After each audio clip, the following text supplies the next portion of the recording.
Hello. Come this way.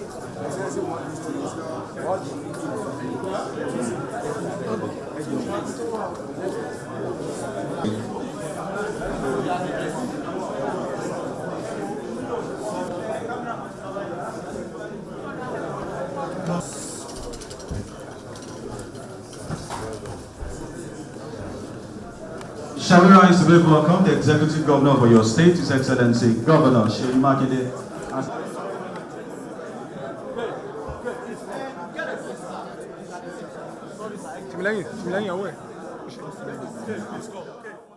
They told us that the government will not be interested in our case again because they did not value us. But there are times and we have hope that we won't come out alive. Mr. Maka was killed on the second day because but Deacon was killed on the first Sunday of June. The first Sunday of June. They killed them purposely because they felt that would force the hand of the government to give them whatever they want. They tried a lot, but we're still grateful that we have the government that thought much of us. It was until we got out that we discovered that the whole world was interested in our case. We thought we were right off. So all we want to say is thank you very much to everybody, especially the officers, the governor, the president, everyone that has been involved in this case. We have scars already. We believe with time we will heal. And we pray that those that lost their lives, the Lord will console the family. So on behalf of everyone, we are saying thank you from the depths of our hearts. We appreciate you so much. We appreciate all you have done, the efforts you have put in, so that we all came out alive. Thank you so much. May the Lord continue to bless you all. Thank you very much. The next on the agenda is the POC. The Chief Host, His Excellency, the Vice Chairman of Nigerian Governors Forum, and also the Governor of Oyo State, His Excellency Engineer Sheyi Makinde, the Deputy Governor, His Excellency Barrister Abducted, Speaker of the State House of Assembly, Secretary to the State Government, Chief of Staff, the Government House, Head of Service, Deputy Chief of Staff, members of the State Executive Council here present, and heads of various security agencies, senior military officers, gentlemen of the press, our principal, teachers, and students, ladies and gentlemen. So I want to just put on record that on 15th of May, 2026, it was indeed a sad day for us and, of course, the whole people of Oyo State. It was sometime around 10:00 hours. We were conducting an event in the barracks, and I was called that something like that had happened. So we had to move in from all the troops that are close by to that area. And I and my team, we had to move from the barracks, and we drive with all the speed we could to get to those locations. And unfortunately, we have gone deep into the forest. But we had to organize a search team immediately. We went in with some of the hunters, local vigilantes, and the Omoteku. But Nothing positive happened that day. The following day we continued, and because of the nature of the forest, how thick it is, we had drone teams, we have Nigerian Air Force following up. But in some of those areas, you can't even, if you are under that place, you can't see rays of sunlight from those places. And the Air Force flew, they couldn't see anything. The drone team also flew. We didn't get anything from those things, and that was how we insisted on ground operation. It has to be ground, how to go deep into the forest. And it's during one of these operations that we lost the officer and the soldier that particular day, and there were some other ones wounded. One of them is actually serious because he has a broken hand due to gunshot wound. The operation continued, and we had to involve a lot of agencies, and had to take over the whole operation completely from the garrison commander, because we had to now bring in troops and forces from different places providing intelligence. And I had to coordinate all these teams together. And let me just mention that we have teams from the special unit of the Office of the National Security Advisor. We have this National Counter-Terrorism Unit, the tactical team were there with us. We have Defense Headquarters Special Forces team. That particular team comprises of the Army, Navy, Air Force, Police, DSS, Civil Defense, National Intelligence Agency, and some other security agencies. They made up that Special Forces team. They came in large number with their men, equipment, and everything. And we have the Nigerian police. Apart from those ones in those special forces, we have them. We came from Oyo State, DSS from Oyo. We have Nigerian Air Force in Oyo. And specifically from the Air Force, we had a special team from Kainji.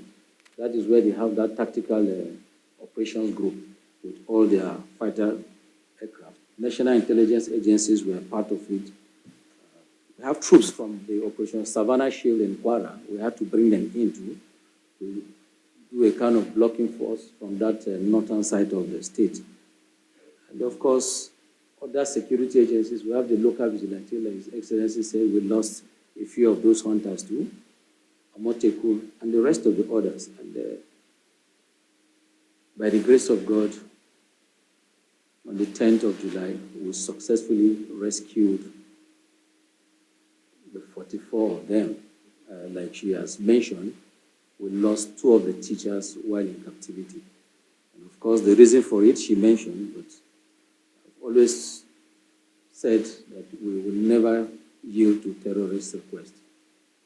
We will not, and we will never do that.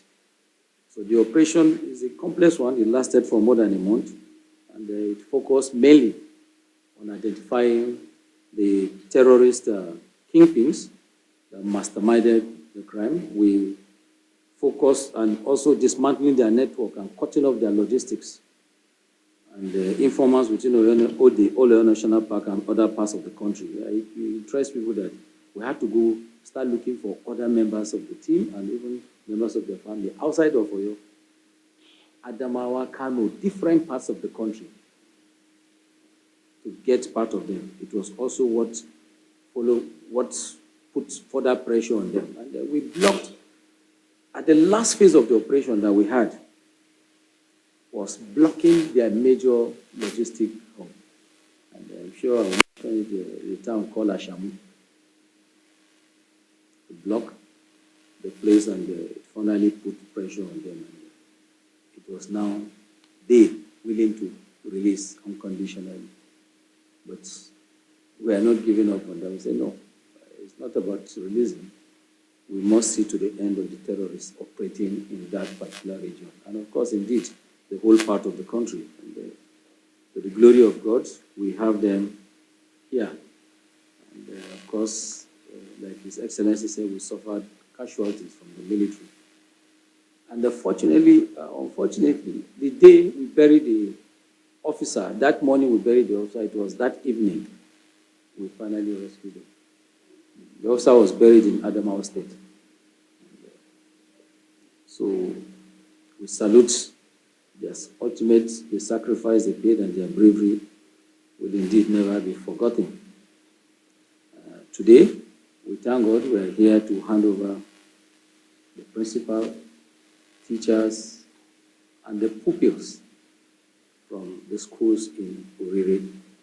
We thank God for His mercy, and I want to once again, on behalf of all the participating agencies, most sincerely and respectfully thank and appreciate Mr. President and Commander-in-Chief of the Armed Forces of the Federal Republic of Nigeria, President Bola Ahmed Tinubu, GCFR, for his strategic guidance, support, resources that made this operation a success. And, in a situation where the President is telling someone, call the troops on the ground, what is happening on a daily basis, we have to give them that update. And of course, for the Chief of Army Staff, you can imagine the kind of pressure I will get from him. And I also want to warmly thank the Executive Governor of Oyo State, Engineer Seyi Makinde. He has been very supportive. I will put it on record today. He has been supporting the military and, of course, other security agencies in Oyo State. From the day it happened, I know His Excellency has always been calling. He wants to know what is happening, how far. You know, contrary to what a lot of media houses say that he doesn't bother about it, but that's not true. I, for one, will tell you that he has been calling to find out what the situation was. And sir, we thank you for all the support to the security agencies and of course, my deep appreciation also goes to the National Security Advisor. That one is not talking to people to talk to me, but he's talking to me directly. The NSA, indeed, I spoke to him several times, and his words will always be, anything you need, let me know. Consistently, those were his words. And indeed, he supported every part of the operation. And of course, the National Counter-Terrorism Unit, we appreciate them. We have some of them here. I don't know where they're there. And, we have the Special Boats Unit too. They're here from the Nigerian Navy. They are part of us, and I want to thank them. I said I'm on my way. Say good.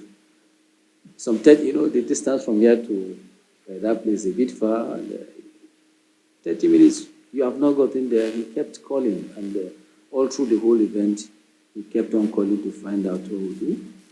The Chief of Naval Staff, the Chief of Air Staff, and of course, the Chief of Army Staff is, as far as is concerned, it was his personal operation. He took it personally.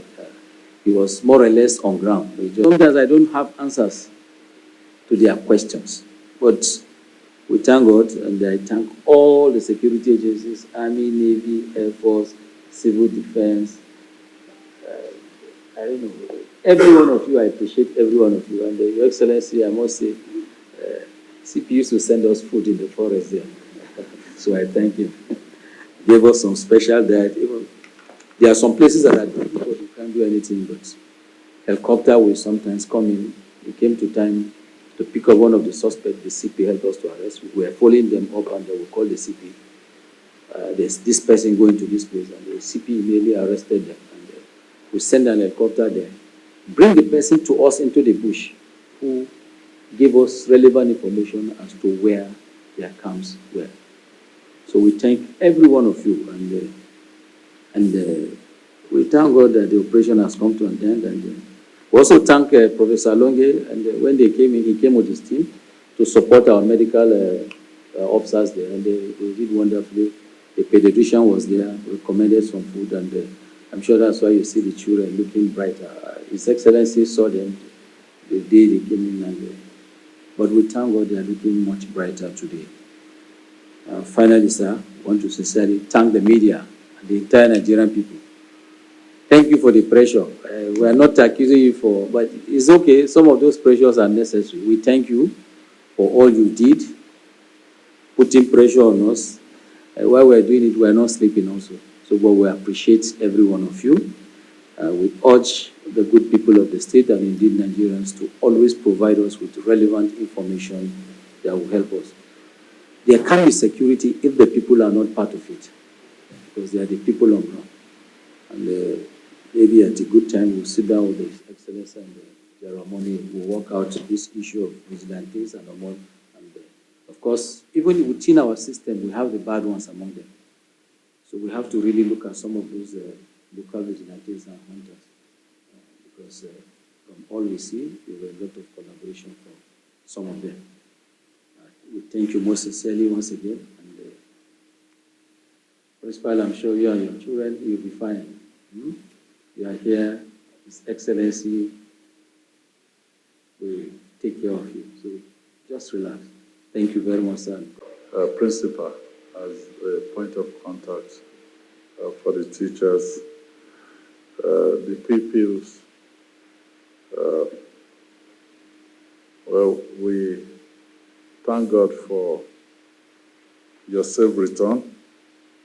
Gentlemen of the press, distinguished ladies and gentlemen, I will just say on behalf of the government and the people of Oyo State, say thank you to the President of the Federal Republic of Nigeria for his support in seeing this through. Also, all the leadership of these security agencies in Nigeria, because quite frankly,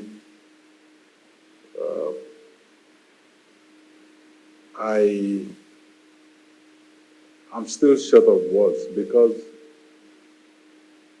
this has happened all over the country with its challenges. But when it came to Oyo State, it was totally different.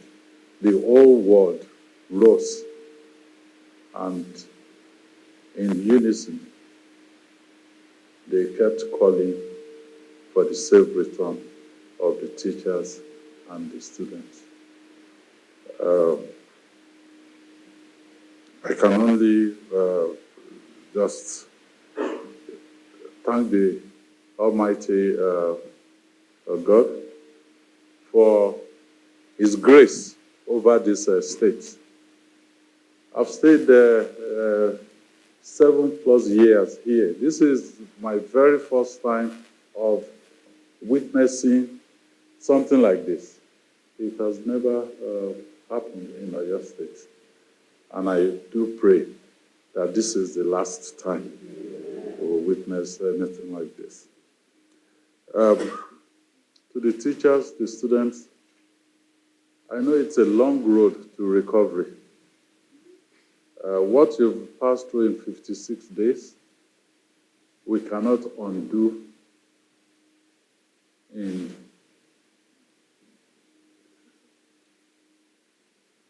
56 months. But I want to give you an assurance. I know that the Baptist school is not a government school. We will sit down with them. We don't know what they want to do. We sure will sit down with them. But let me give you the assurance, both the teachers and the students from that particular school, the state government will do everything possible to ensure that there's no disruption to your careers and there's no disruption to the education of those students. And we will also keep supporting you, especially during this period. Professor Lunge briefed me on the effort himself and his team are making. They will still need to continue to see all of you, but I believe that we need another maybe 24 hours of 24 to 48 hours maximum to allow you to go home. The parents should be allowed to have access to them. But once we are sure that health-wise, because we don't want any disaster after this, we want to be sure that medically you're okay. We want to be sure that also while you're being reunited with your family members, we can provide support that will at least take you through this immediate home. So, on behalf of us, the GOC, we now officially take responsibility for the teachers and the students, and the state government will provide the necessary support moving forward. Thank you, and God bless you.